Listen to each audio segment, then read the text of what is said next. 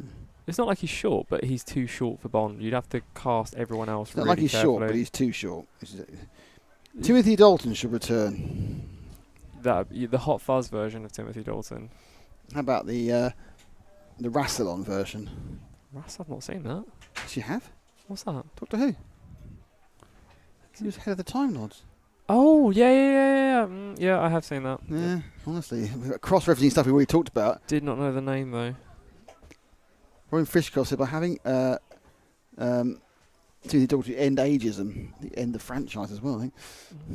I felt sorry for Timothy Dalton because he was Bond at the height of the AIDS crisis. He couldn't have any sex, could he? He had to have one sex with one girl. Well, he had one sex. One sex with one girl. And they had to, very obviously use protection. It's not like being thrown around by Grace Jones like Roger Moore did, even though she was 30 years younger than him, possibly 40 years younger than him. Timothy Dalton had it really bad contractually because they couldn't make Bond films at the time. I think that was when they had a big issue with either money or rights. And by the time it came around to, we can do a Bond film, his contract had expired, so we only had the 2 films. I'm sure someone will come in with a more accurate version of that, but he made enough money, it was fine. I don't know. I imagine it's like the League One Championship football was back before there was money in football. Now they're on like £20 a week or something. I think there's always been money in acting. Mm.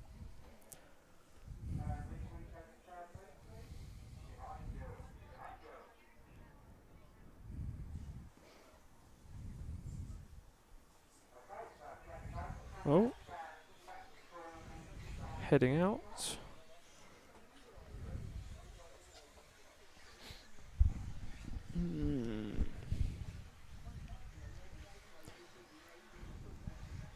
Seen? Is it Nick Mohammed?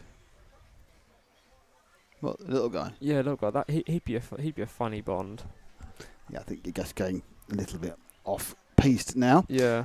Okay, so the final of the e-buggy leg 3. The third leg of the final, that's the way we want to say it. Mm-hmm. Callum Niblett, Taro Cradock, Dave Shedd, Darren Haydenball, Steve Chartner, Paul Tapsell, Toby Nicol, Torben Lundberg, Peter Van Tonder, Darren Keeble, Oliver Taines, Jonathan Peters, Adam Kushner, Steve Johnson, Matthew Llewellyn, Michael Fassbender. I don't think he'd do it, but it's not a bad call.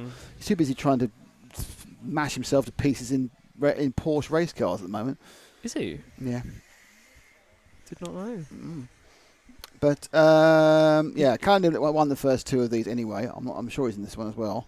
The second one he made a meal of by having a number of accidents on that one and run away through. Ooh. Fassbender could be a villain. He's not Bond though. They got Rami Malek this time. It's one day you're winning an Oscar for being Freddie Mercury, the next you're a villain in a Bond film. I saw a clip of that the other day. I've not seen the film, but my God, it's got the worst editing of all time, and it somehow won the Oscar for best editing. What's that? The Freddie Mercury film. Oh, that's quite a good film, that. Terrible editing. Well, honestly, I don't sit there pogging at the editing, to be honest. It's just jumpy. Just end like this shot, that shot, this shot, that shot. Well, surely if it won best editing, the editors themselves who voted for it must have thought it was good. Nah. I don't do that. Black Lives Matter. Is that what it comes down to? I don't know. Not for that film, I don't think. I don't know. Be careful with Hollywood, because who knows what they're voting for and why. Money. Well, in fairness, that is absolutely true. What was that Johnny Depp film that was... I Like Money by Johnny Depp. I Like Money. There's a lot of Johnny Depp films that are very good, but there's a lot of Johnny Depp films that are very bad. He's not the most consistent, let's say that. Who was it? The Las Vegas film. Leaving Las Vegas. The guy that's meant to be the... Oh, it doesn't matter. Racing Time. Yep. Let's get to it. Let's funk it up. And they're off, and straight into the lead goes Callum Niblett. Now, can Taro Cradock A, stay in one piece, and B, stay anywhere near Niblett? What would be more fun for this race, actually, is Cradock answer that question by falling off the track straight away.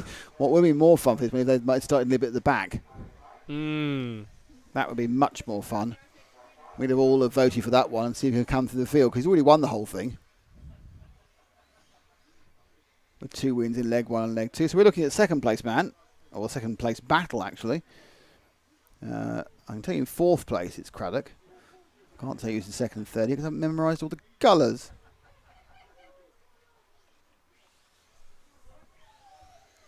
Here we go. 2nd place is the 4 car of Darren Hayden Ball. And it's the 3 of Dave Sherd, and then it is Taro. So the 2, 3 and 4. Darren Hayden Ball, of course, broke down, called out a timeout in the was it the second one he called a timeout? I think it was the second one he called a timeout in, but then broke down in it. His rear wishbone, his rear upper link actually came off the car.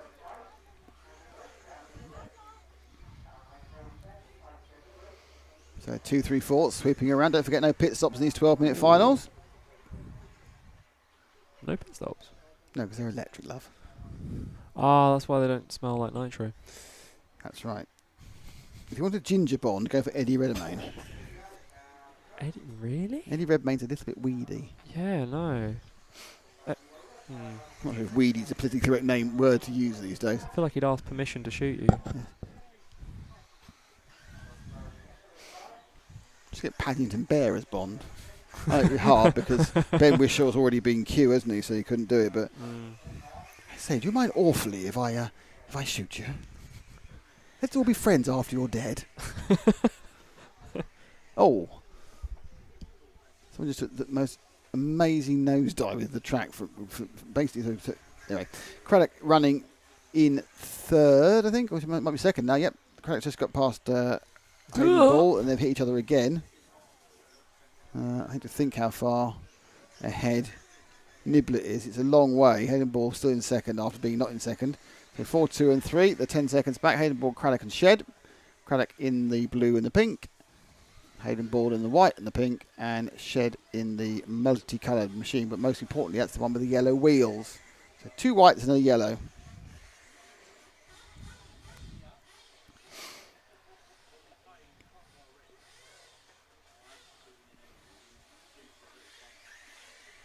Already getting involved in large amounts of lappery, unsurprisingly. As I said before, big spread in this race.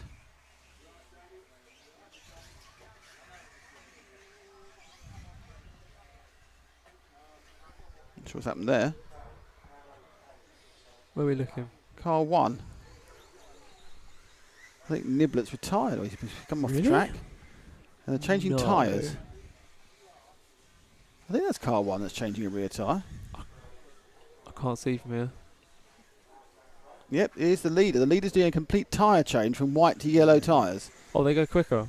I have no idea. I'm not quite sure why he's doing a complete tyre change, but, you know, is this the handicap he's given himself? It's like Cristiano Ronaldo getting a haircut mid-game just for that level. He's confident enough he's going to win it. I don't know, but it's glorified testing here. They're taking a little bit, I think, quite a long time on the left hand. I think this is a little bit confident because he's about to get lapped. Oh. There he goes. It's a lap down. Hayden Ball. So conveniently, he's joined the back of those two. So Hayden Ball's leading, Craddock 2nd, and in 3rd place, it's Niblet, who's just done a complete tyre change from white to yellow. Perhaps to finally prove which is better. Is white or is yellow better? We don't know, but he's a lap down, and he's got 7. He's not going to do it in 7 minutes. He might do. No, he won't.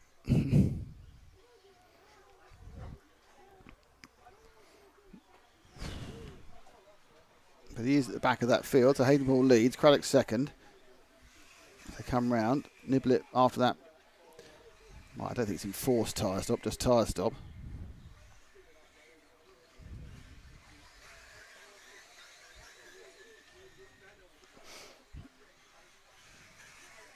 He's just sitting behind the other two at the moment, which is going to be slowing him up. So obviously he's not trying to do anything clever. Well, perhaps there was a reason he made the stop. Perhaps it was a testing method. Oh, shit! And Hayden Ball does a half spin, carries on going, actually a complete 360 spin. Well, not a spin, a loop, and into the lead of the race goes Taro Craddock. So Craddock leads, coming down the J Concepts jump.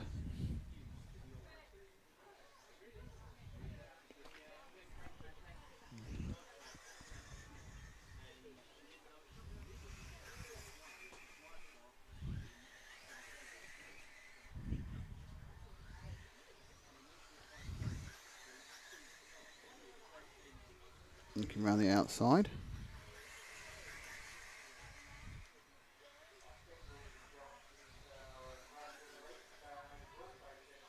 So it's a quite a good battle for first here. And the car at the back, which is it's not actually in third at all, which is I'm not sure whether they realise they're a lap ahead. Oh, Hayden Ball's broken down. Hayden Ball's stopped running. He's got going again. Hayden Ball had a weird... Is that the Hayden Ball? Was that? No, hang on, that isn't Hayden Ball. Sorry, that was a problem for Nibbler. Nibbler had a problem, sorry. Yeah, it seems like a weird moment electronically. So, doesn't matter, he's won it anyway. So, credit continues. Small lead over Hayden Ball. And Hayden Ball was nearly completely taken out by the 15 car of Matthew Llewellyn there, but it didn't happen. It's at the heart in mouth. So this is the battle for first. Just over halfway, and they're right together. Third place is Dave Shedd. He's a long way back. 14 seconds back from these two, who are, as you can see, on the same frame. So you know how far apart they are. Uh-oh. Roly-poly. Two become one.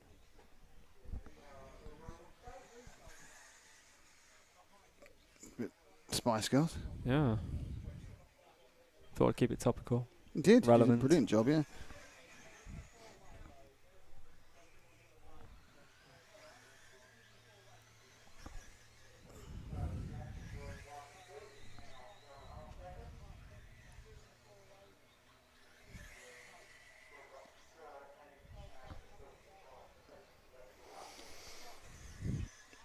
Someone said it was lagging on. It's not lagging.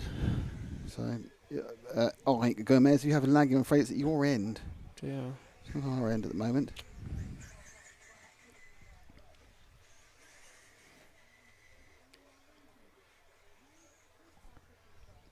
So Craddock now managed to get a much bigger lead on Hayden Ball after Hayden Ball's mistake, and leads now by several seconds.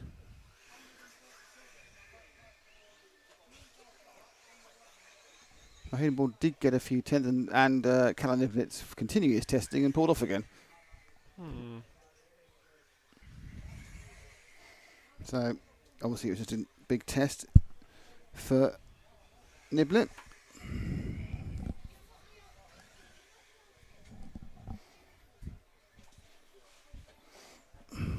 Anyway, so Craddock is doing the business. Like he's got Hayden Ball catching up after that error, which dropped him back 5 seconds. 3 minutes to go. That's the second car. There's a back marking between the two of them. Not sure if he can clear it by now. Nope. The mistake. Oh, it's a bit of luck because Hayden Ball made a mistake, and then the car in front also made a mistake. But that lead's going to go out this time. There he is. Drop back one to Hayden Ball, who's second. Ash. There he is. So Hayden Ball's a kind of an eventful event. If that makes sense. Having had to call had a breakdown. They didn't call a timeout. Had a breakdown on the. Called a 1 minute timeout, didn't he? And then had a breakdown with his first run. And he's now in the third run, looking quite good. They're all fighting for second overall because first overall has been claimed with a big stick by Callum. But don't forget that Taro also didn't finish one of his heats. He didn't finish heat 2. So they're both kind of having to make sure these final two count.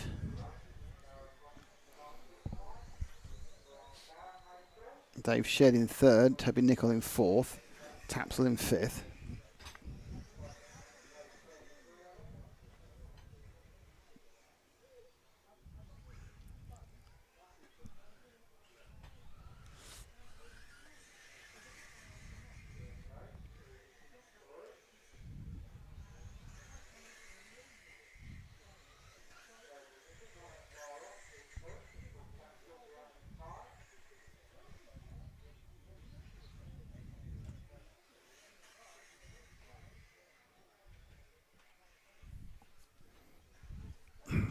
Down the straight. About to go through the timing and scoring. Hayden Ball this time is 2.85 seconds behind.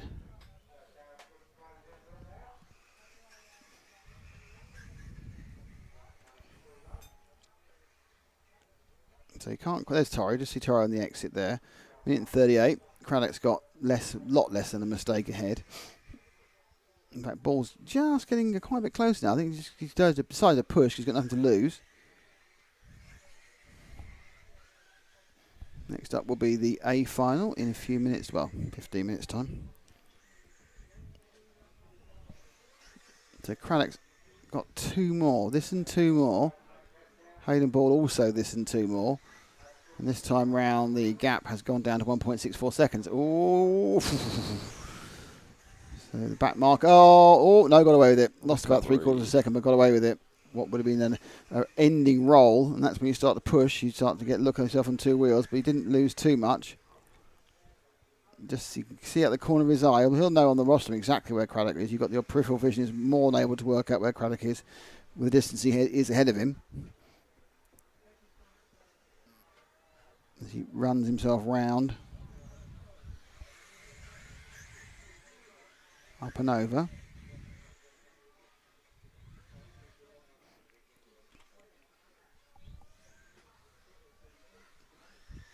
And down they come again.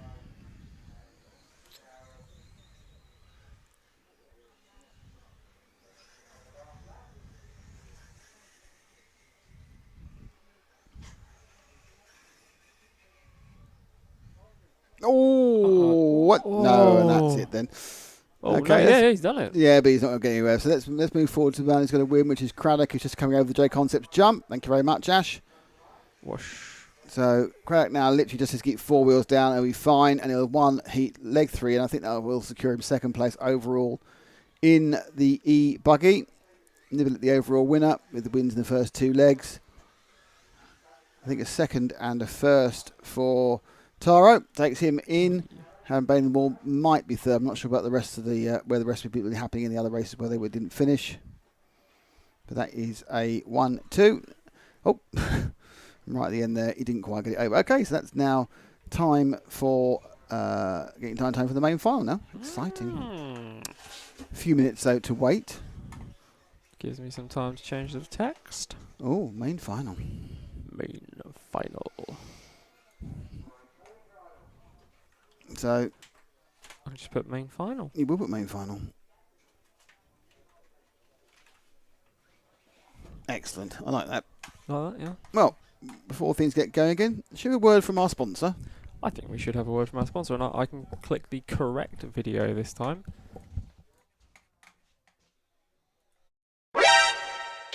Hello everyone, and welcome to this course.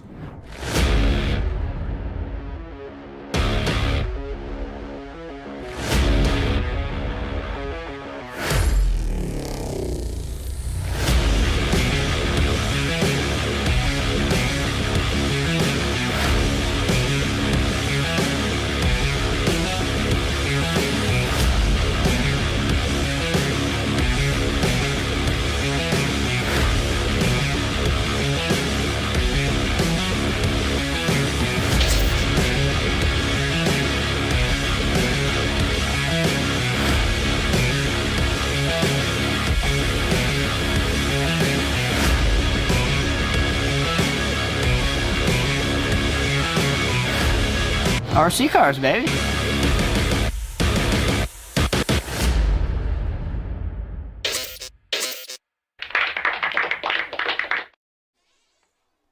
There you have it. And there is still time to enter the competition to try and get your refunded version of the course. All you need to do is buy in and you'll be entered into a raffle and see if you are the lucky winner.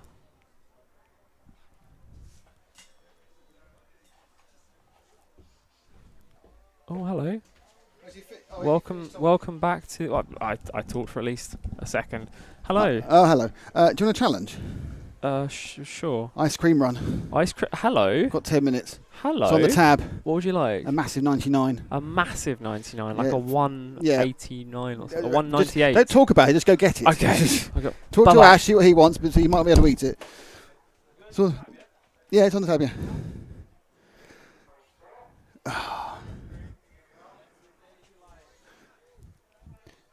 Jake, who co-commentate? Yes, I agree with that.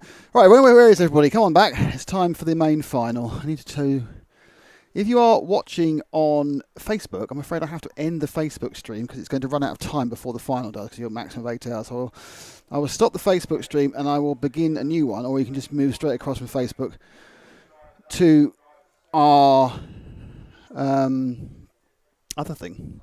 What's it called? It's called YouTube channel. That's the one.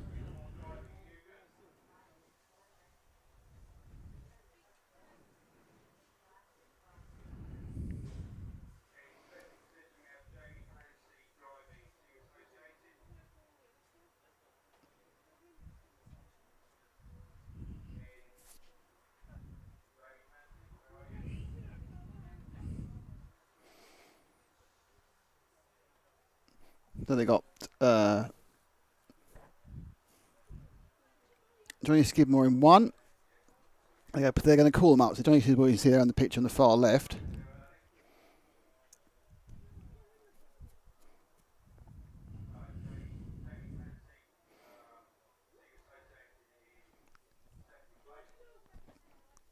Jamie Clancy is qualified in 2, which is interesting. I mean, they both had better times than William Skidmore, who won the other length. This is not the smoothest of announcements, so it might give it a bit of a wait. I'm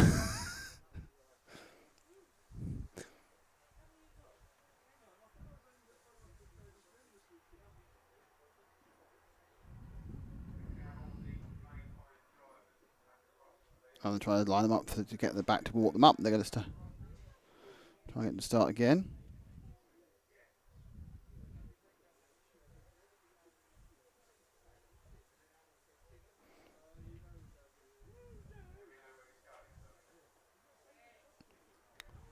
No, you haven't missed all the fun. BJ Williams got the main final to come. It's the main final.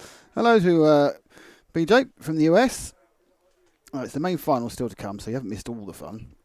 Missed a percentage of the fun.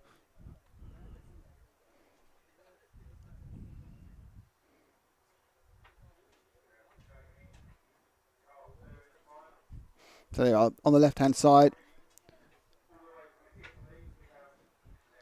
Giuseppe says 1, 2 and 3 are all from the second semi, which is Johnny, Jamie and Giuseppe Tosconi. Clancy for the win.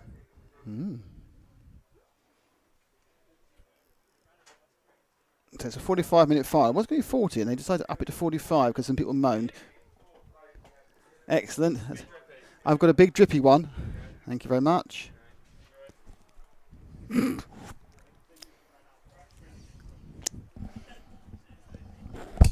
So waiting for the rest to come up.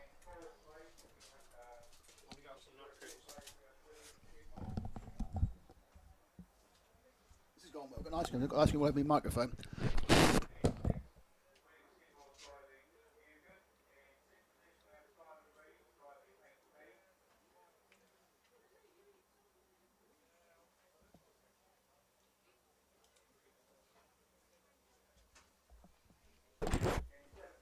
Things I've learned today: never get a 99. Never get a 99 with sprinkles at the same time as anything else. It's literally all falling on the microphone.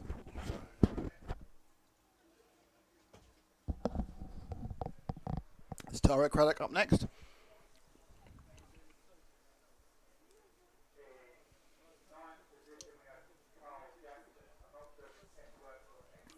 Ninth is Carl Jackson.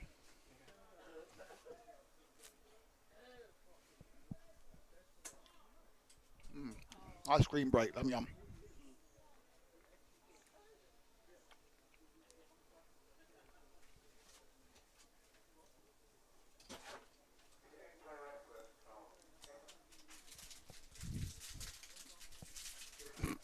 Gone very quiet now, isn't it?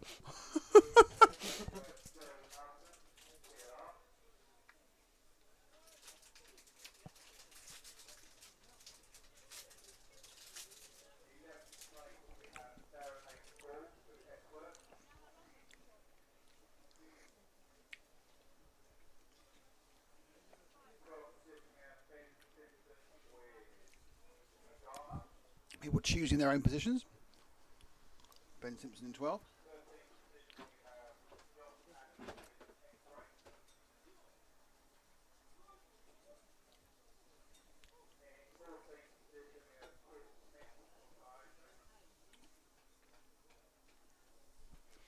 Can you talk? Because I'm like I can't even have that in my head.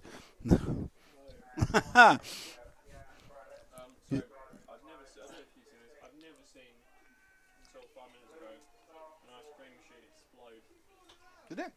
Yeah, went off to get 3.99s, Right. and the bloke did warn me. He said there's not a lot of ice cream in there. Ah, right. See what happens. And on the second one, it just went. That's why you've got a feast. So I got fixed me a piece of ash, and a big old nice night here. It's amazing. The warm up will start quite soon.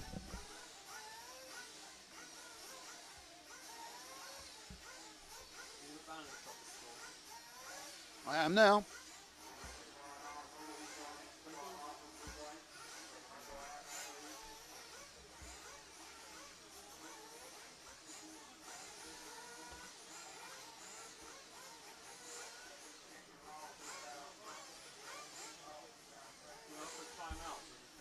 Yeah, good point.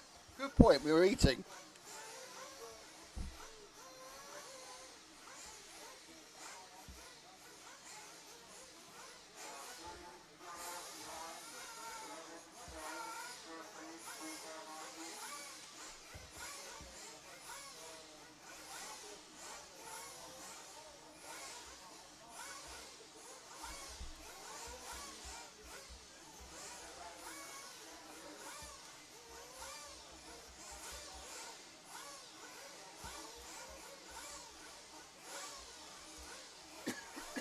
Keep talking.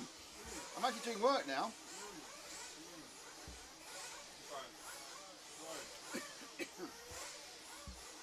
out of valve at the moment. I highly recommend going to that drink shop and seeing the site on lobby. Which is great. It looks like we have the top 6 is the 15. No. So how many people have we got in this final race? 15. Not those though.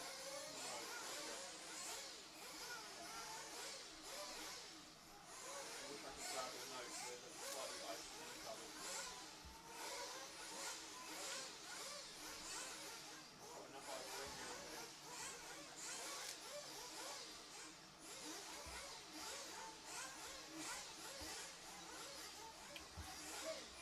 There's lots of revving going on.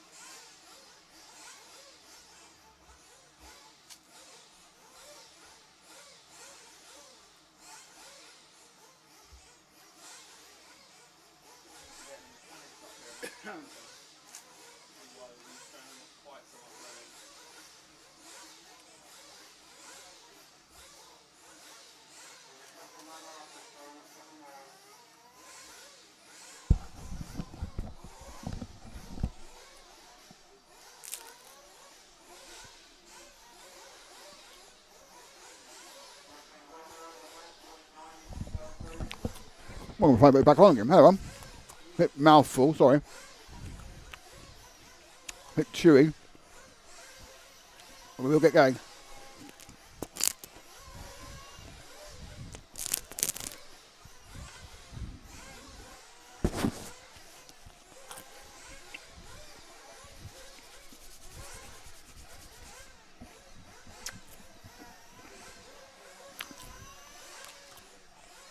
Okay, here we go. Good luck to Mugen boys and Simon Lee. Plenty of Mugens out there.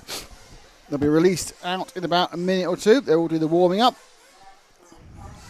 And the track's open.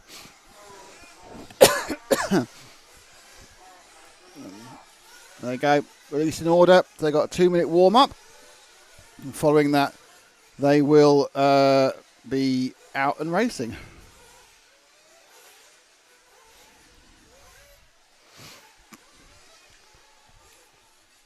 For the 45-minute final. Johnny Skidmore starts as favourite. Doesn't mean anything. But he does start as favourite.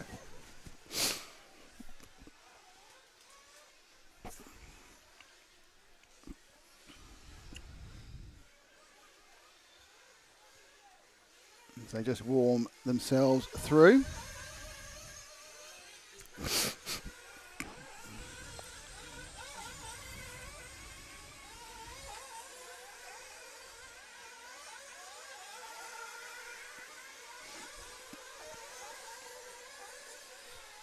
And of course, they then warm up with the final itself very soon.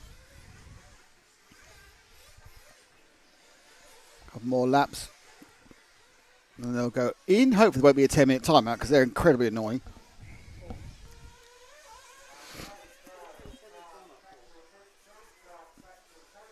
And cars are called back to the pits.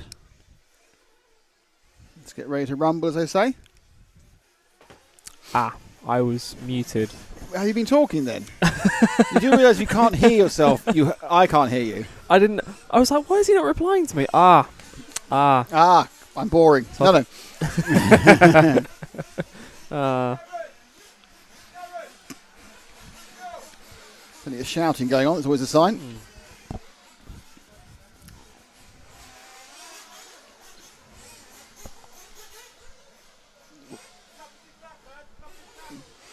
Oh. Maybe it's not going to be a timeout. So any second now, they're going to walk them out and we'll be up and running. Here we go. All about to get rolling, rocking and rolling, in fact. Collected in the Saunders S Works. Richard Gallup says Passengers, the film, has an RCC on it. I think some of that's a little bit kind of whatever.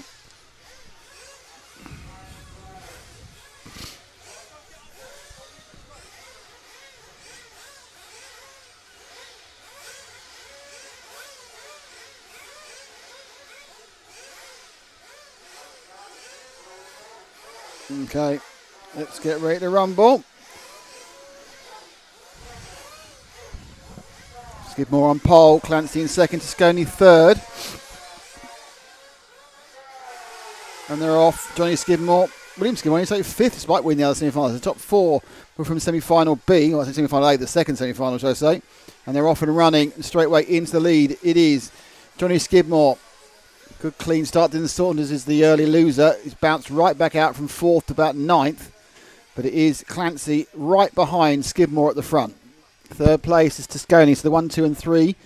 And I think William Skidmore is going to try and scrab up the back, and I think he has done. So we've got 1, 2, 3, 4, which is kind of what we expected. Johnny Skidmore from Clancy, so Skidmore in the Mugen, orange into blue, then the associated Clancy, blue into white. The HB of Toscone, which is white, green and yellow, and then the back, or the fourth place, the secondary Mugen, with the grey flanks and the yellow roof, or the green and yellow roof, of William Skidmore. Johnny now already breaking out a little bit. Clancy trying to keep him honest, and it's a battle between Toscone and William Skidmore. Two Skidmores, isn't it? So much has gone William and Johnny. Billy Boy and Joe, yeah. All four in a frame. Long way to go. At 9 minutes, it's a 4-stop race, which I'm sure what most people will be doing. 57.5, it's a 5-stop race.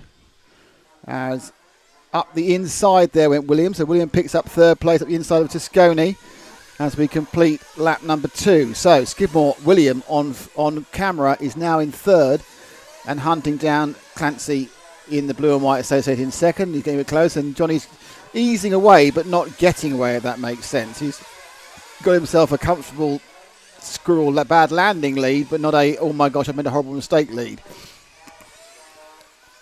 So Clancy in second, just ahead on camera of William Skidmore, and certainly the early movement forward after a surprisingly low starting position of fifth, because obviously the start was done on your actual semi-final time, not on your position in the semi-final. And there he was in fifth starting. Right, so anyway, so all the power on, looking to get the inside.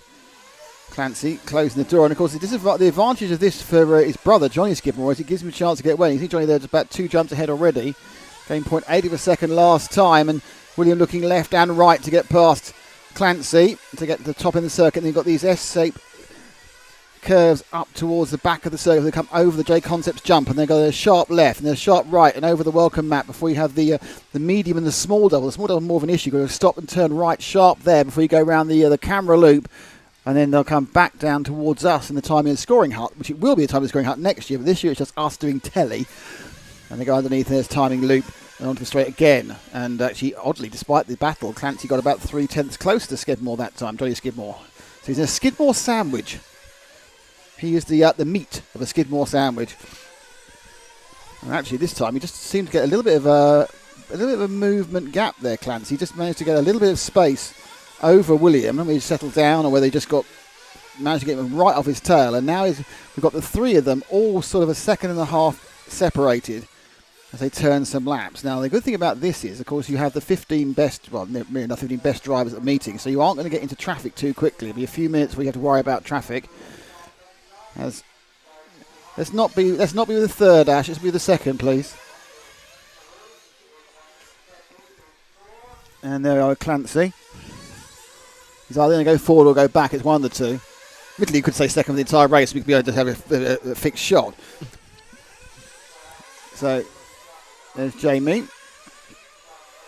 Won last year's event here at the Herts GP in a oddly sort of very similar. The Sunday was very similar weather, but they came from a very different position. It'd been very, very wet the previous days, and the track was in quite a poor condition and drying as it went. So the track was continually improving, and we've lost. Is that car 9? He just confirmed it's car 9 that's been brought back in. Yeah, it's 9. So out has gone Carl Jackson. He was actually running 6th when he went out. Clancy scored at only 1.17 seconds behind Johnny Skidmore that time. It looked a bit more by the time they'd reached the corner. So I think... and now the chance for William to get through, and he has done.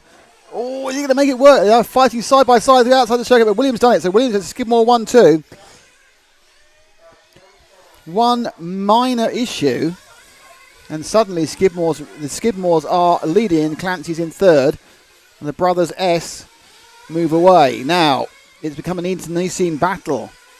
The sibling rivalry will be returned. Certainly, Johnny's had the better of those battles over the last year. He's become British champion.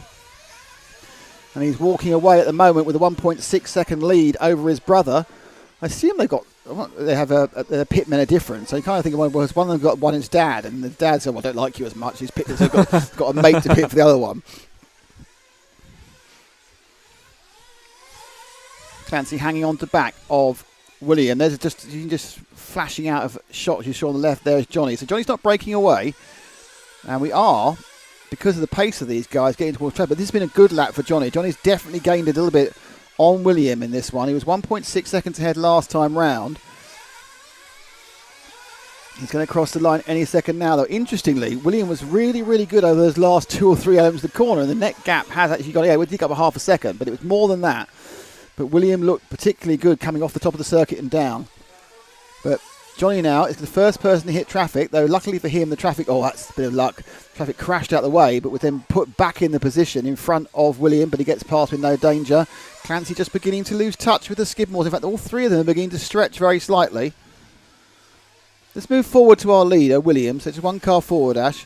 Sorry, Johnny. I'll lead to a forward from William to Johnny. I'll lead. This is going to be a long day if they stay first and second. So Johnny, who's leading with the Mugen, can't repeat this often enough, won the British Championship this year against people like Elliot Boots, who turned up at all the rounds, Lee Martin, Neil Cragg. So part of the change in the guard you'll see from 2 years of no international competition because of COVID. People who weren't necessarily at the top of the tree will suddenly next year be at the top of the tree. We'll go, how did that happen? Well, you haven't seen the 2 years of the progress, have you? That's why. So now involved in traffic. I think they are being helped out, hopefully, by the referee on the stand over the welcome mat. And Johnny continues to lead the race as they loop round. There's William going around it now. So you can see that lead is extending slowly, and the traffic appears to be helping Johnny get away. And so far, this is famous last words, I think all 3 of them have been all wheels down the whole time. Yeah, the lead's gone way out, 3.5 seconds. Great lap for Johnny. Not so much for William. And it looks like the traffic is separating the men from the boys here, or the brothers from the brothers. And Clancy's also even further back. I think Clancy has had a problem. Clancy's dropped right back. So, Clancy's had a little bit of an aggression issue. Not aggression issue, a contact issue with the back marker. So Clancy's dropped at the back of this. Josh Graham, by the way, 4th. And Tosconi started so well. He's all down in 5th and quite a long way off the pace at the moment. So Johnny continues to lead.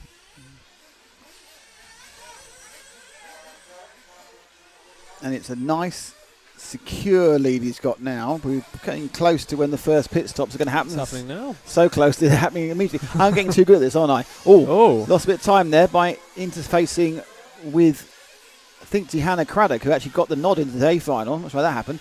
So Tihanna's in the A final as the last qualifier and just got the nod in the back of her as she was being picked up for her stop.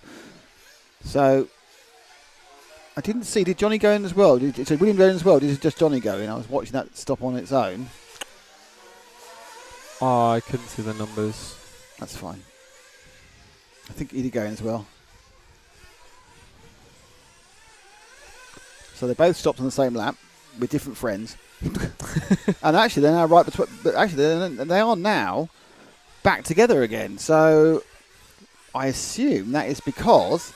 Oh, they're not. No, I got the wrong car. That's why. They're back together again because I'm looking at the wrong cars. They are actually separated by this much distance, which is 4 seconds. Yeah, so they did both come in at the same time. And at the end of that, they came out with it again. It's on a slight advantage towards Johnny Skidmore with the back marker traffic, I think, beginning to play into the fact that it just seems that Johnny's a little bit better through the traffic, or being a bit luckier, who knows. So he goes for that double hard right turn. It does appear that's been the part of the track, one of the more difficult areas. This is when you stick to the left, then you go sharp as close as you can on the block paving, and then you straighten the S out. We saw some much more flamboyant driving. There's a little mistake just in front of me by William, and he drops back another few tenths. Clancy also not enjoying this current traffic-riven environment. Simon Reeves scored in 4th. Tosconi scored in 5th. But they've been dropped very, very rapidly. Tosconi, surprisingly rapidly, he was dropped.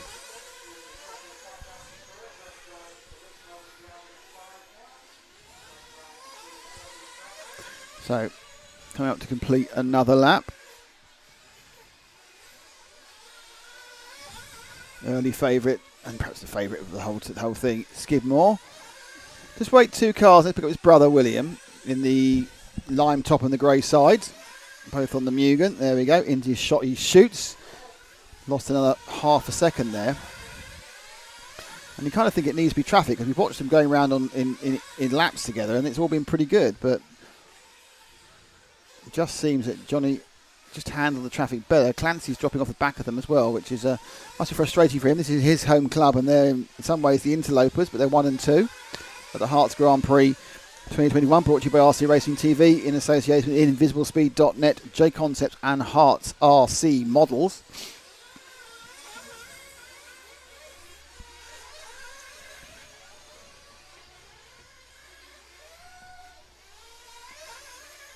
So hopefully it's going to be a slow burn, this final. It happens sometimes. Sometimes it's all action from moment one. Other times things need to emerge and evolve.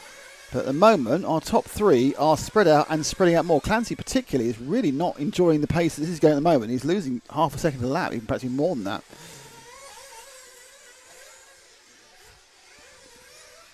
So coming over the J Concepts jump, it's William.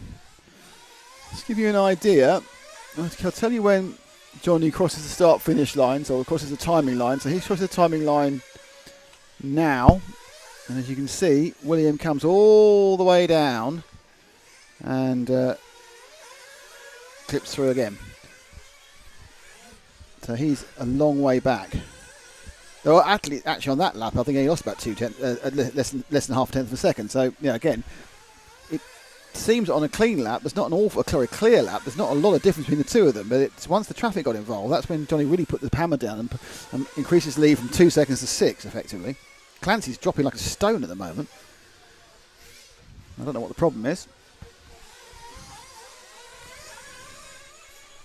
He's going to fall back into the loving arms of Giuseppe Tosconi if he's careful. But the pace now being set as we're 13 minutes in at the 45. It's a little bit hot from the Skidmores. And a little bit hot from Johnny than it is from... Oh, is that upside down? Is that Johnny? No, I don't think it is. That was somebody else who's upside down. It's the 8 car, I think, of Craddock, Taro Craddock.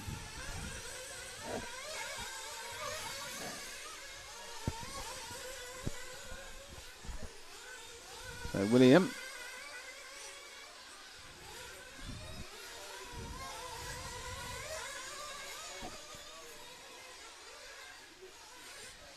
Sconey's just about half a minute off. Dylan Saunders 36 seconds off.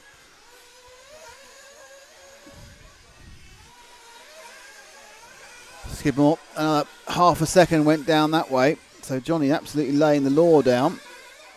Clancy's going over the start-finish line now. Look at him, car 2 down the straight Ash. He's in third. It's not so we can see visually why he's a second lap slower. He wasn't at any other phase of the weekend, so is there a problem? Is there something that's not quite working with him?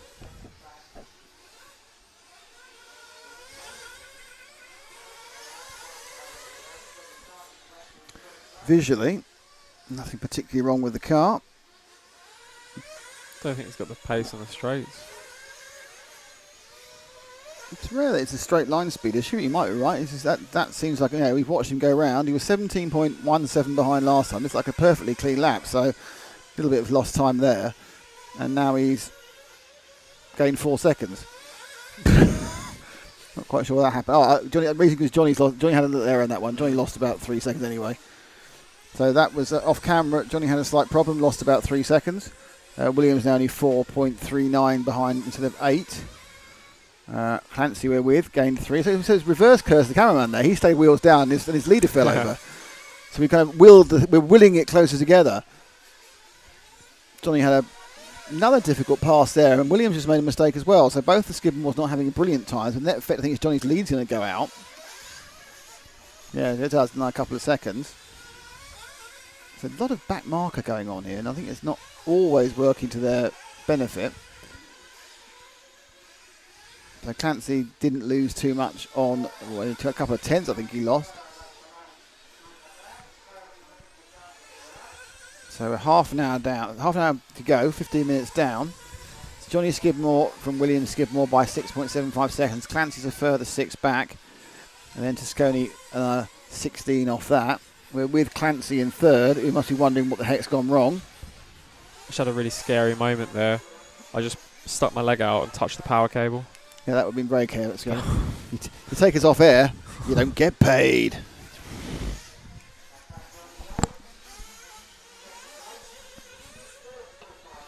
So getting close to stop number 2. Actually, realistically, you shouldn't be stopping for like a couple of minutes. You're going to do 8 or 9 minute runs. 8 minute runs, you'd be in a minute. You need to do a 9 minute run to get to the end, really. In the correct format. Keep an eye out. Clancy dropped only half a second. William had a bad lap then. And William's dropping back towards Clancy and away from Johnny. Johnny Skidmore now leading by almost 10 seconds. The gap between William and Jamie up that point, and it was going well. And Jamie rolls after 3 or 4 good laps, and that's going to hand even more of an advantage to Johnny Skidmore. Oh, in for fuel.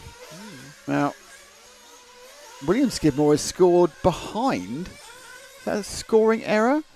But William was scored behind Clancy. I didn't see him get past Clancy. No, I saw someone whiz by. Yeah, I think so. Something happened there. So William had a really bad run and got scored behind Clancy. Johnny Skidmore has also stopped for fuel, judging by the distances. Actually, hang on a second. We need this to unwind on this lap because the timing was counted before the pit stops. So let's see what's going on when it unwinds. But definitely, William Skidmore, who must have stopped the lap before Clancy. William stopped the lap before Clancy, why he dropped behind it. That's what it is. Didn't see him come in. William stopped. They both stopped now. So the lead will go back to whatever it is. So that was artificially brought together by Clancy coming in a lap later. And there we go. Williams 10 off. And it's now 7 seconds. Yeah, so that error did cost time for Jamie. He just didn't see it because at that point it was also on the lap in which Williams going through. Dylan Saunders is up to 4th, which is quite impressive considering he had a massive accident on lap 1.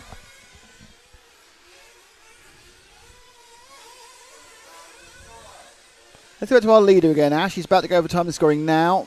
1 car, blue and orange.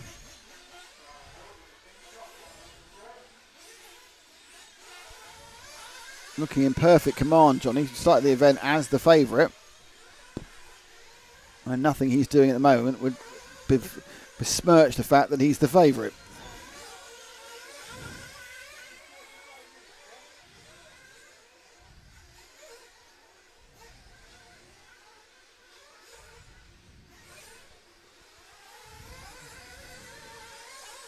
Drops down.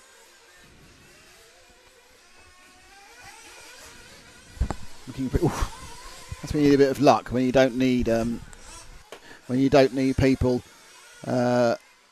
being marshalled right in front of you. And that's what Johnny's got at the moment. A bit further down. So it's Saunders now in 5th, Simon Reeves in 6th, Josh Graham in 7th, Taro in 8th, Taro Craddock in 8th, Darren Hainboard 11th, Joe House in 10th. No, I'm reading out car numbers and things. I'll start again. Josh Graham is 7th, Taro Craddock is 8th, Darren Hayden Ball is 9th, Joe Howden is 10th, Josh Adams is 11th, T. Hannah Craddock is 12th, and Ben Simpson is in 13th.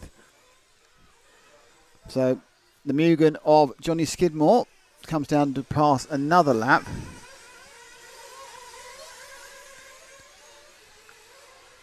And in doing so, it's a little bit nearer a Herts GP victory, but it's still not, we all know, we've seen in so many of these races where suddenly the second half something changes and the whole thing fades away as he goes to the rumble strip, or the tyres go off, or a wheel has a problem. But there's some supreme confidence in Johnny. I mean, the semi-final he had some issues, but managed to come through those to win. But he did look pretty imperious in the qualifying.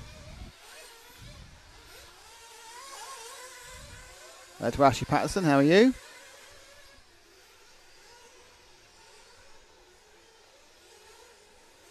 And that Mugen does look absolutely planted at the moment. So we'll see how far the lead that Johnny has over William is. And the answer is very, very, very far. It's 11.11 seconds. Clancy's probably back another further 8 or 9. And just getting involved in too many... Every time I look up, he seems... I'm not talking, it's not down to him, but he just seems to be involved in traffic the whole time, which is, sometimes happens. Sometimes there is just a lot of traffic and there's nothing you can do.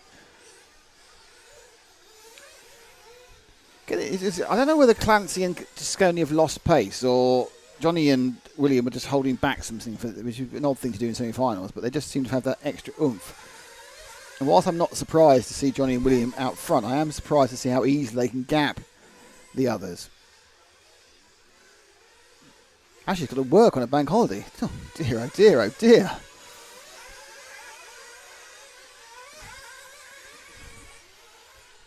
Up towards the far right of the corner, going for the outfield sweeps.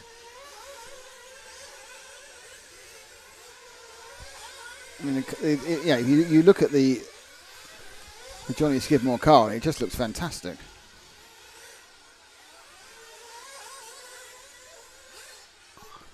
So the top three have gapped themselves beautifully.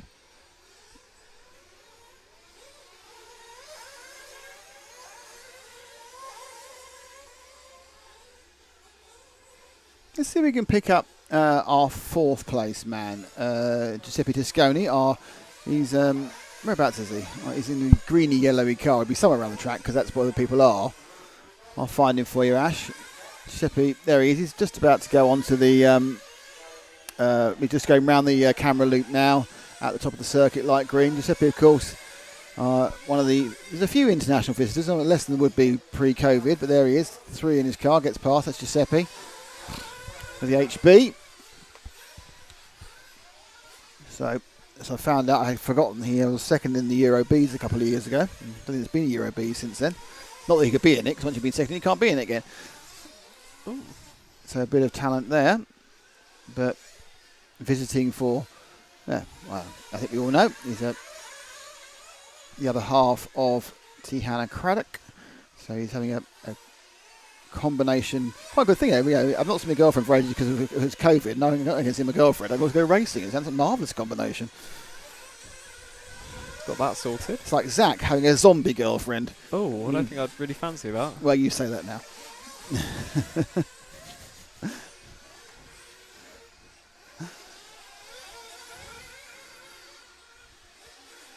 So there's 3 or 4 drivers who I think, again, Giuseppe looks quite... Oh, looks really And good. let's not say that again. Looked pretty good, but there's a kind of element where he's just not got the ground speed. The pace is just not there. It's what you tend to see at the very highest level. These guys all look, completely, apart from that moment, they're in control. But suddenly one of them's half a second or 3/4 second faster. And Johnny Skidmore now is leading by 17 seconds. Oh. I think that's more because Williams made a mistake, because Clancy's got a bit close to William there. Not sure it might be because they've just all made their third stops, actually.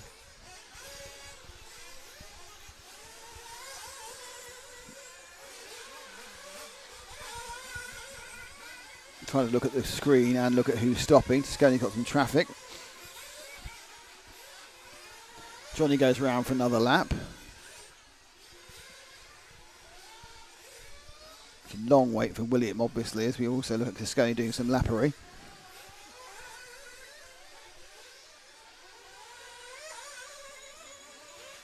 And there goes Clancy. Clancy now scored second and in for fuel, so I think, it's the same thing as before. That reason that William dropped down was fueling. But it looks like Johnny, therefore, is absolutely miles ahead. Will Toscani come in this time? Yes, he will. No one really pushing the fuel mileage on this one at all. Oh, he's got a gun for the final. He didn't have a gun for the semi-final. Should We've got him a gun. Giuseppe's got a gun. There we are. Bit of a ancient Aerosmith for you, everyone. It's Aerosmith. Yeah, it's Aerosmith. What song is it? Jeannie's got a gun. Janie's got a gun. Janie's got a gun. Janie's got a gun. Something like that. Someone's got a gun anyway, and it definitely is an Aerosmith song.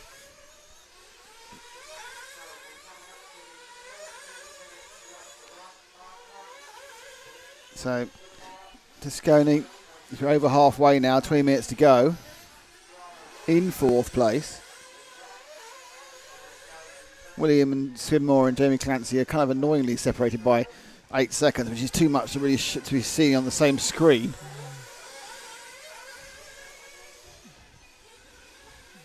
Just looking down the lines, there's no two cars that are close together. Not even the exciting battle for 7th and 8th we were joking about earlier. So joking? Almost.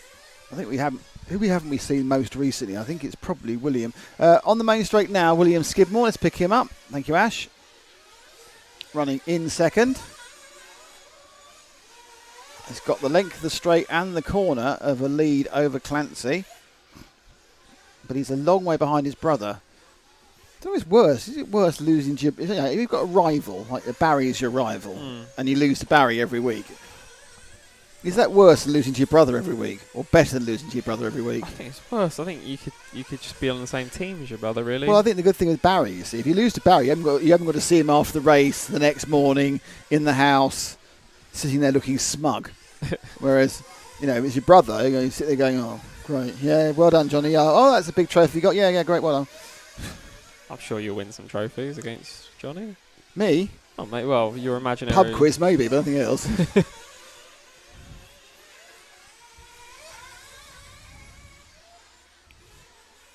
I get in trouble in pub quizzes. I'm too competitive, apparently. How can you be competitive in a pub quiz? How you get a bit domineering. Oh, you tell people what the answer is. Like, you're wrong. This is the answer. I never say someone's wrong, but put it this way, I have gone there. Everyone's answer. That's a really great answer, but I've written my answer down.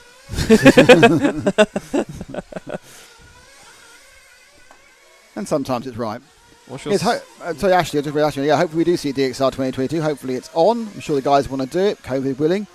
There's nothing like fun in the shed, that's for sure.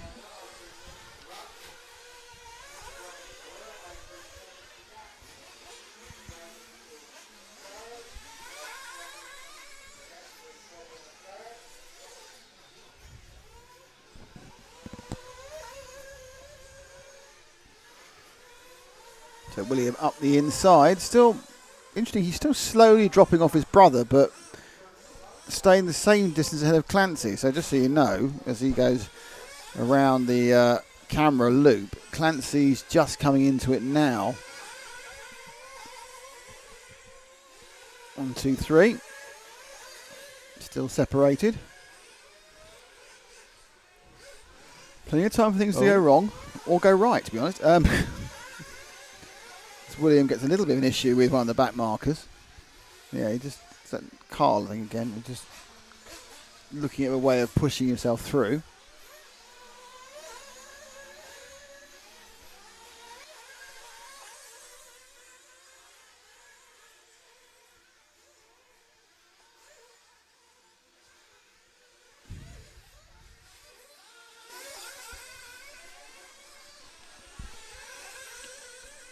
When we get to the start finish, just hold on the start finish. We'll wait for Clancy, who's 8 seconds behind. So that's back marker Jackson, back marker Craddock, and there is Clancy. Oh, a little bit closer, I think, actually. 6 seconds, I reckon. Yeah, 5, yeah. 5. You Mississippiing them. What's that? 1, 2, 3, 4. But what's happened there is that William dropped a little bit in that lap we were watching, and Clancy. I don't know, Clancy can smell blood for a chance in second place. I don't know. I mean, I think it's the case at the moment. He probably just wants to be able to see where William is. I mean, he's got a chance to catch William up. There is no real chance as Simon Reeves drops out of the race. There's no real chance of him catching Johnny unless Johnny makes a major error or has a major problem, both of which can happen but aren't likely. Can we see, yeah, we just see the exiting there as we see Jamie going round. So that's 6 second lead last time. 5.2, it was 5.8, wasn't it? So it's only about half a second he's gained. But 2 more bits of traffic he's going to get past. First one taken very easily over the washboard section. Oh, that's half a second gone straight away. Just lost the momentum. Just not much you can do about it. Just one of those things. I mean, I suppose over 45 minutes it tends to even itself out. It certainly evens itself out, those little bumps and dips. But if you get one really bad back marker, that doesn't even itself out. Someone quite. I said, when I said things even themselves out about football, no, they don't. No, they don't. It doesn't. It's a complete lie. I said, well, okay, let's see. No, they don't. It's, yeah, we always lose out. Not sure if you do. Were you talking to an Arsenal fan? But I think they need more than things to even out. Kind of feel like Arsenal fans who wanted to get rid of Arsene Wenger, perhaps thinking it wasn't the best move. 20 years in the top 4 with a £20 million net profit. Not bad. Still. Luckily, that isn't my problem. Yeah, trophies, I imagine, don't come your way with There's a chance Gillingham. the Freight Rover trophy might turn up at any moment. So Clancy, let's see how close he is at this lap. I don't think any closer, to be honest. Whereas Williams already gone round, and Clancy will have dropped off by looks it by at least a second. Yep, he's 7 back now. 14 minutes to go. Those little interfaces with back markers. And if I put my money on it, I would say that the reason that Clancy has dropped off Skidmore is mostly traffic. She just doesn't seem to have had the rub off the green or dealt with as well. Back to our leader, Ash. She's down the main straight now. Last car down the main straight. There he goes. So back with Johnny Skidmore. Everything absolutely in his hands. Now, hello to Hakeem Seeley. How are you? We appear to be doing a 45-minute advert for the Mugen chassis, to be honest, because I wish I could get my car. Well, I wish I could get any car. I race in the flat. My car's not as well planted as that.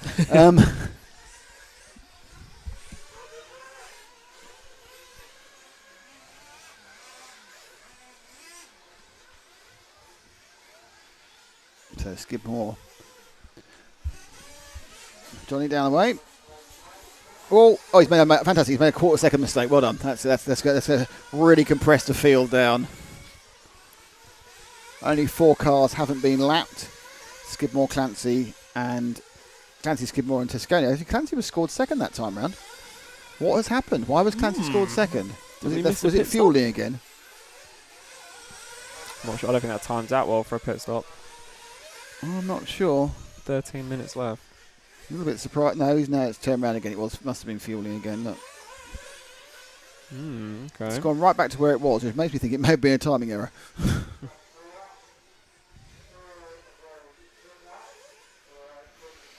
So perhaps you need to ignore that little glitch in the timing, glitch in the matrix. 7 seconds is the lead.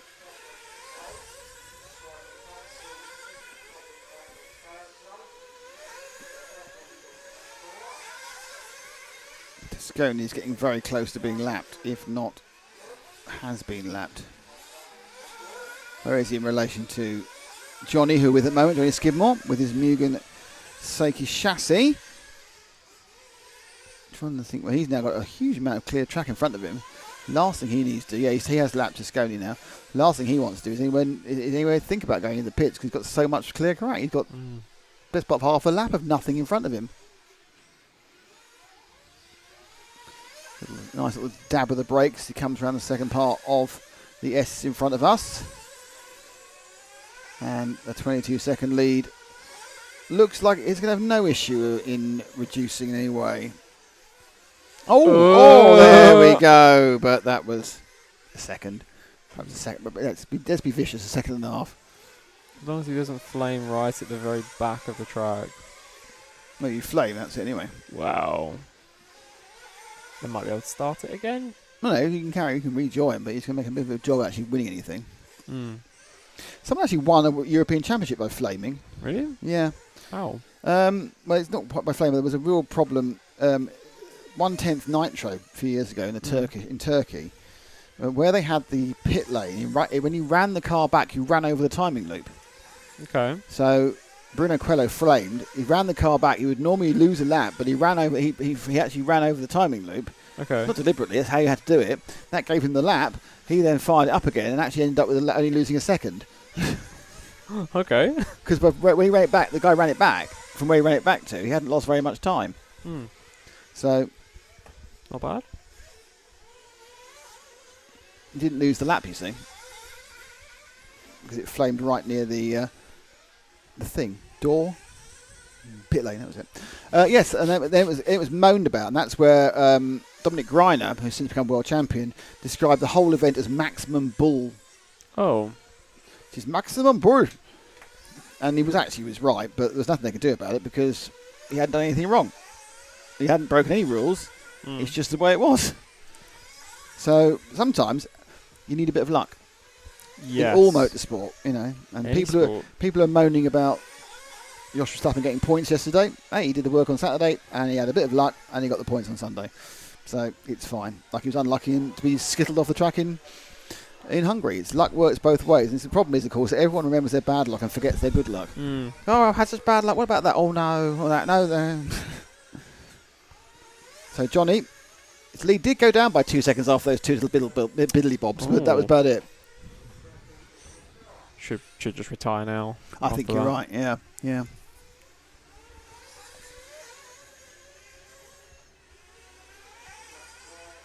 See where everyone else isn't crossed the line yet. Was that crossing the line?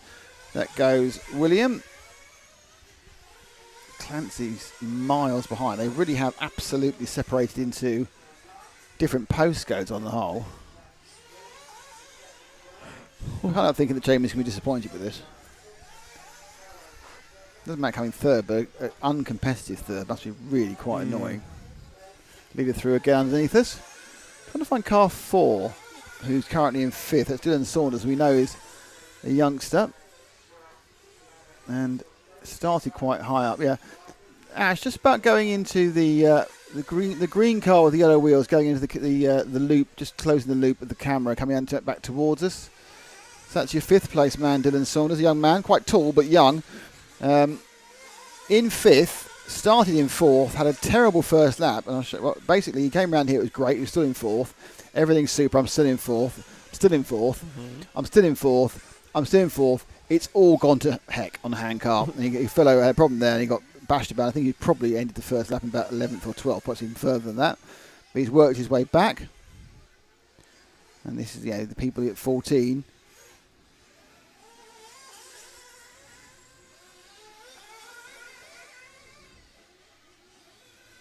He's got many years ahead of him, and you keep on improving for many years, and then you go off. But normally these guys, was it Ongaro was world champion, I think at 19 or 18 or 19, I think 19 or 20. Burton won the Euros. I know that, a lot of these guys were in late teens, so showing this sort of form at 14, you've got plenty of years to carry on with the learning process, and everyone matures at different levels. That's a learning process. Don't hit that fence. Marshall. It's difficult. I don't think the wheels rotate as well. It looked to me more like he had a kind of a wrist. I was worried he snap his wrist, to be honest.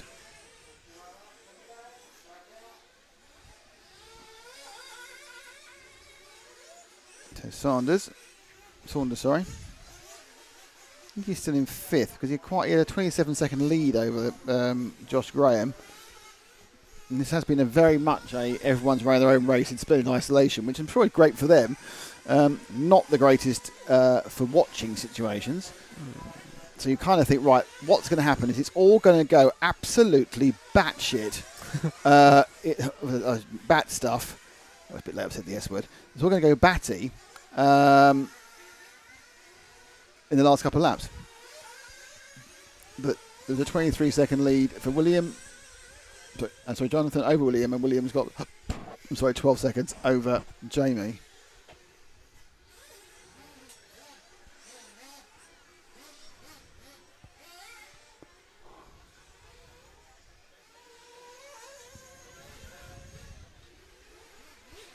Down to the last 6 minutes.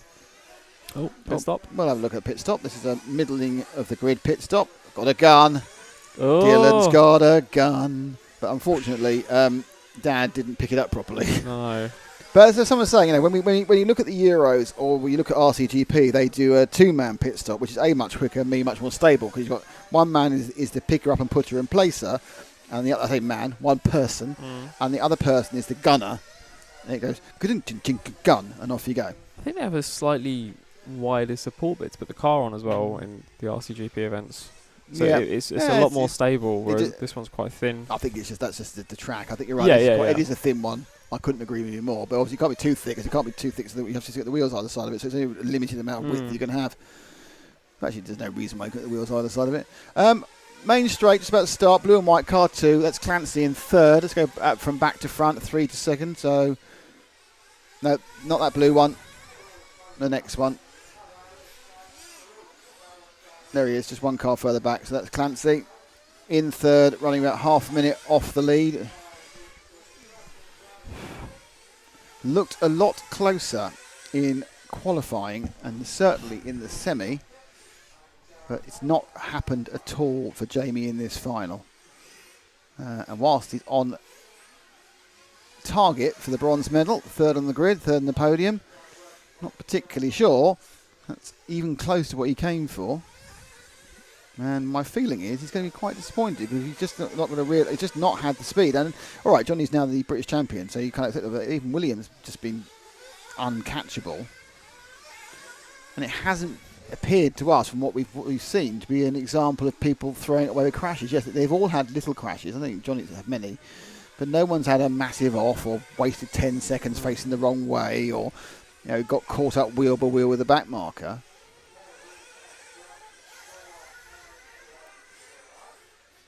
So it's just one of those things we get to this point in the season. You just think, well, this is just not working for me. I've just had a bad day, bad weekend, whatever it may be. Well, I had a good weekend prior to 42 minutes ago when things were going well. But going out wide, 2 wheels. Still pushing. I suppose you need to keep the pressure on. There's a chance that William Skidmore could make a 10-second error. A pretty small chance, to be honest, but there is a chance.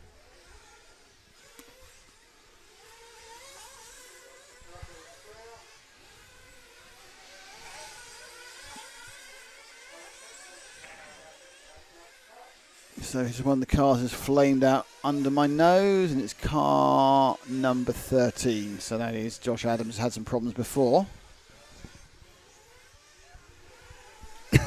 Sorry.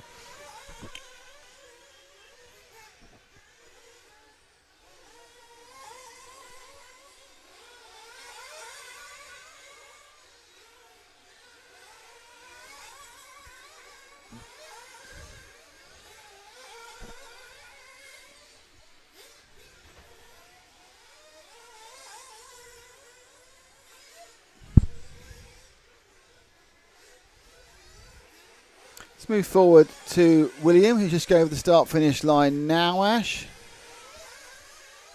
1 forward, 2 forward. Actually, going to be 3 forward because I'm looking at the pits. So here's the green with the grey sides, that's it. Green with the grey sides, sounds like your terrible raps. I'm not the one doing the raps. No. So 2 minutes 15 to go. The lead stabilised at 10 seconds. Ooh! Lead stabilised at 8 seconds.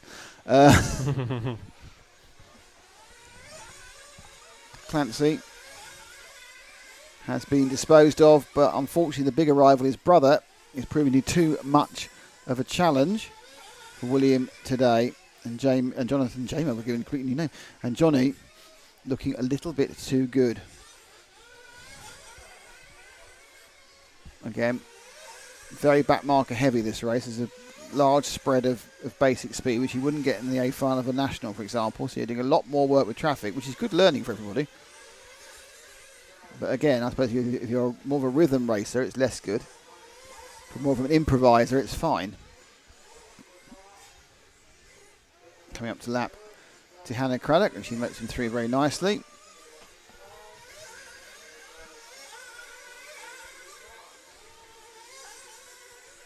So William with 1 minute and 11 seconds to go, so he'll get this one and one more, as will his brother.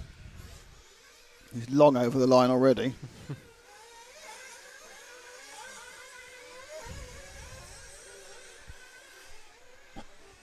So let's be honest about this, not a final that's lived up to much, unfortunately. They can't all be classics, though.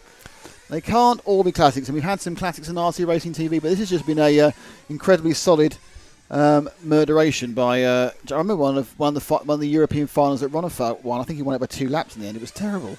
Oh. It was just really. It was just he was all on, and the other people who should have beaten him. I think a couple of the second and third fastest didn't even make the final because of technical reasons, and he was just so much better than everyone else at that point in time at that track. But that's what happens sometimes. So you find Johnny Skidmore. Where's our leader? Where's Johnny? We need to find him to come over the line. He's up about to go with the J Concepts jump. There he is. That's Johnny Skidmore. That's been a masterclass of 45 minutes of absolutely fantastic driving. Johnny came into this event as the favourite, having recently claimed the British crown, and he's certainly absolutely justified that favourite notice. Flows round, takes the win, and does a lap of honour as well for good measure. So Johnny Skidmore, never, ever, ever in doubt. He gets a little bit tail happy and decides a bit of showmanshipping. Got off in the lead, wasn't headed, slowly eked it out, made the most of everyone else. Great pit stops, great service, and a victory in the Herts GP for Johnny Skidmore. In second place, his brother William Skidmore. In third, local favourite Jamie Clancy. In fourth, our Italian visitor Giuseppe Desconi. Fifth, the young man Dylan Sanders. Sixth was Josh Graham. Seventh was Taro Craddock. Eighth was Simon Reeves. Ninth was Darren Hayden Ball. 10th was T. Hannah Craddock. 11th was Carl Jackson. 12th was Joe Howson. 13th was Ben Simpson. 14th was Curtis Smith. And 15th, with a number of flames, a bit of bad luck, Josh Adams. So we are honestly the congratulations that far left of the drivers.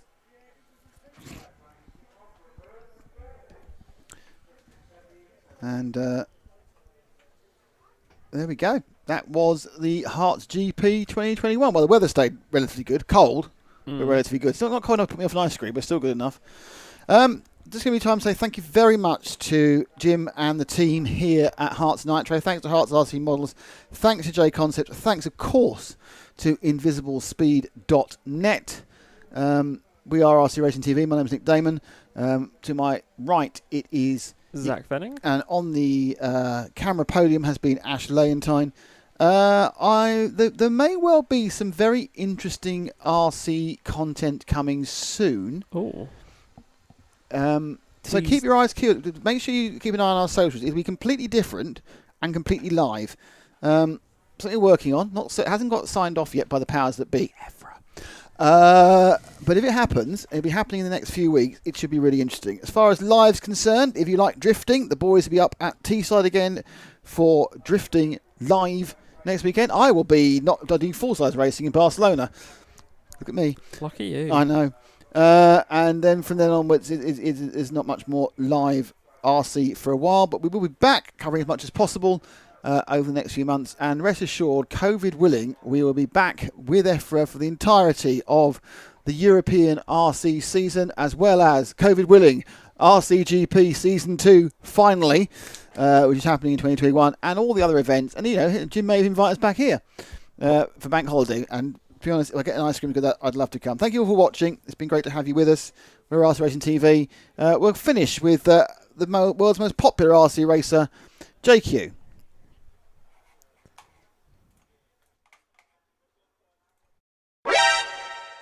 Hello everyone, and welcome to this course.